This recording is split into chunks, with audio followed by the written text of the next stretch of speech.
ஜெய் ஸ்ரீராம். நண்பர்களுக்கு வணக்கம். நான் உங்கள் ஜோதிட ஆசான் லக்ஷ்மி நாராயணன். பராசர மகரிஷியின் பாரம்பரிய ஜோதிடமே முக்கியமானது. ஏன்?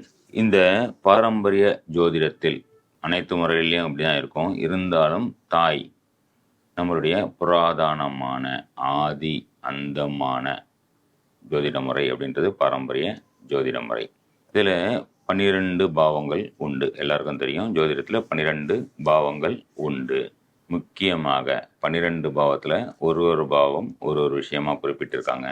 இதில் லக்ன பாவம் அப்படிங்கிறது பார்த்தீங்கன்னா ஜாதகர், நான் என்ற ஜாதகர் யாராக இருந்தாலும் லக்ன பாவமே முதல் பாவம், முதன்மையான பாவம். 12 பாவத்தில் லக்ன பாவத்திற்கு நன்மை தீமை செய்ய கடமைப்பட்டவர்கள் தான் மீதி இருக்கிற 11 பாவங்களும்.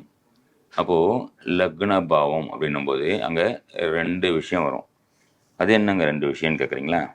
ஒன்று, நான் என்ற என்னுடைய உடல், நான் என்ற என்னுடைய உயிர், அதாவது ஆத்மா.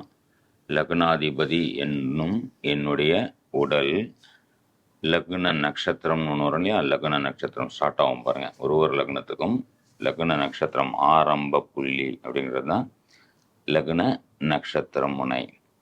அந்த லக்ன நட்சத்திர முனையே என்னுடைய ஆத்மா, நான் கொண்டு வந்த கர்மா. சொல்லுவோம் இல்லையா, விதி மதி கதி.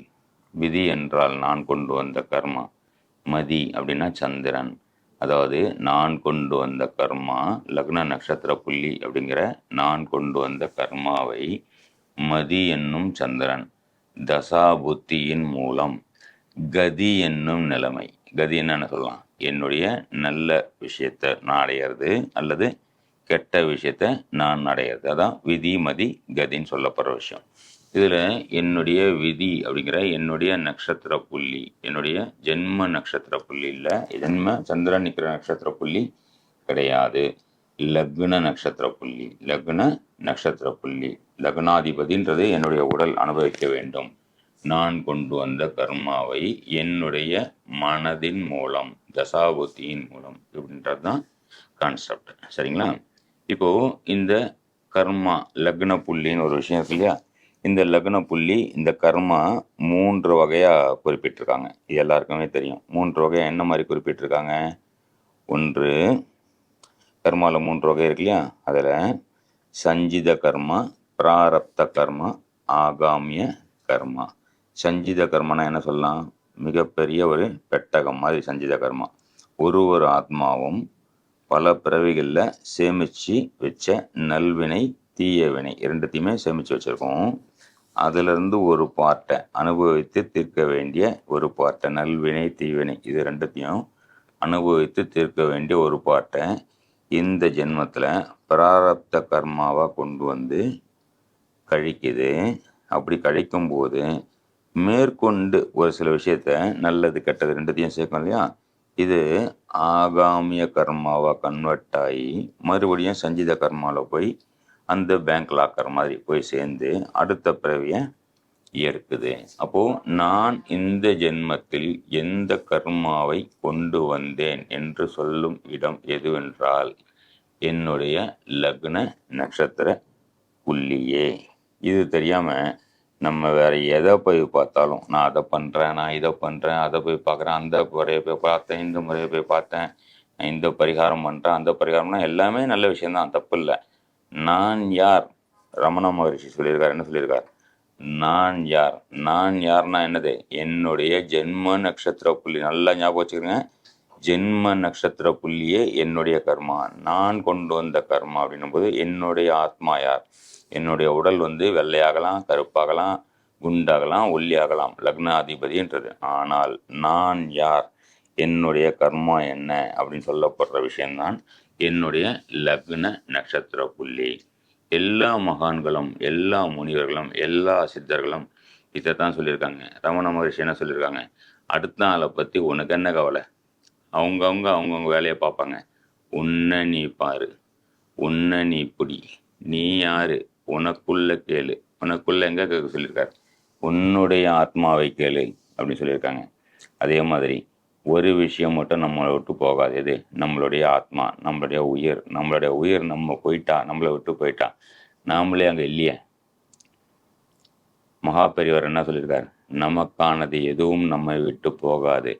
நம்மை விட்டு போனால் அது நமக்கானது அல்லன்னு சொல்லியிருக்காங்க இல்லைங்களா?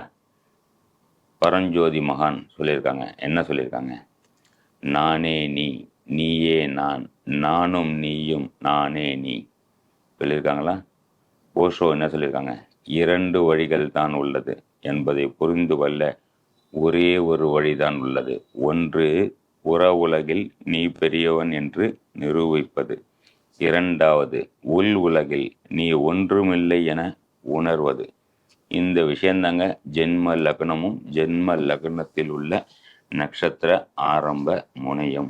இது தெரியாம இந்த கிரகம் அங்கே நிற்குது, அந்த கிரகம் இங்கே நிற்குது, இவர் வலுவாக இருக்காரு, அவர் உச்சமாக இருக்காரு, இவர் நீச்சமாக இருக்காருன்னும் போது அந்த மதியனும் சந்திரனின் தசாபுத்தி காலங்களில் இந்த கர்மாவை அனுபவிக்க நம்மளுடைய மனநிலையை மாற்றி நல்லதை தீயதை அறிய செய்யும். இதுதாங்க கான்செப்ட். ரொம்ப சிம்பிளுங்க. தெரிய வேண்டியது என்ன? ஜென்ம லக்னம் என்னன்னு தெரிஞ்சுக்கிறேங்க. ஜென்ம நட்சத்திரம், ஜென்ம நட்சத்திர அதிபதி. ஜென்ம நட்சத்திரம்னா சந்திரன் நிற்கிற நட்சத்திரம் இல்லை, லக்ன நட்சத்திரம். ஜென்ம லக்ன ஆரம்ப நட்சத்திரம். வேற எதையுமே நம்பாதீங்க. ஜென்ம லக்ன ஆரம்ப நட்சத்திர புள்ளியை பிடிச்சிக்கிறங்க. எது சம்பந்தமான கர்மாவை கொண்டு வந்தேன்னு தெரிஞ்சுக்கிறேங்க. தெரிஞ்சு அது சம்பந்தமான விஷயங்களை அடுத்தவங்களுக்கு உதவி பண்ணுவோம். நம்ம என்ன தவறு செஞ்சுட்டு வந்தோன்றத அந்த இடத்துல நம்மளால் ஒரு நல்ல திறமையான பாரம்பரிய ஜோதிடரால் மட்டுமே கண்டுபிடிக்க முடியும். தெரிஞ்சுக்கிட்டு நல்ல ஜோதிடரை பார்த்து தெரிஞ்சுக்கிட்டு எது சம்பந்தமான கர்மாவை கொண்டு வந்து தெரிஞ்சு அது சம்பந்தமான கர்மாவை என்ன பண்ணலாம்? தானமாக கொடுக்கலாம், மன்னிப்பு கேட்கலாம், உதவிகள் செய்யலாம் இல்லைங்களா? என்ன பண்ணாலும் ஒரு விஷயம் நல்லா ஞாபகம் வச்சுங்க.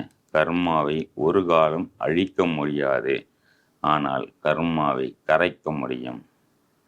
கரைக்க முடியும். எப்படி கரைக்க முடியும்? கொடுத்து கரைப்பது, மன்னிப்பு கேட்டு கரைப்பது, நான் யார் என்று தெரிந்து கொண்டு அகம்பாவம் இல்லாமல் வாழ்வது.